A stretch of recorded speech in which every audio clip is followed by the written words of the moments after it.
बाअदब बानसीब बेअदब बेनसीब। हज़रत बहलौल दाना तशरीफ़ फरमा थे। एक ताजर आया, बज़िद अदब व एहतराम अर्ज़ करने लगा, हज़रत कौन सी तिजारत करूं जो नफ़ामंद हो? फरमाया, स्याह कपड़ा ले लो। उसने ख़रीद लिया। कुछ दिनों बाद इस शहर का नामी ग्रामी आदमी फौत हो गया। अहले शहर को स्याह कपड़े की ज़रूरत पड़ गई। इसने मुँह मांगी कीमत पर फ़रोख्त किया और मालदार हो गया। कुछ अरसे बाद वही ताजर घोड़े पर सवार कहीं जा रहा था कि हज़रत बहलौल दाना पर नज़र पड़ी। तकब्बुर और रौनक से कहने लगा, ओ दीवाने, अब की बार क्या खरीदूं? आपने फरमाया, तरबूज ले लो।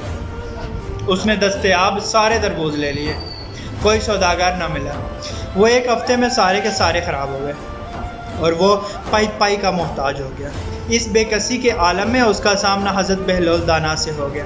रोते हुए कहने लगा, ये आपने मेरे साथ क्या किया? हज़रत बहलौल दाना रहमतुल्लाह अलैह ने फरमाया, ये मैंने नहीं, तेरे लहजे और तेरे लफ्ज़ों ने ये सब किया है।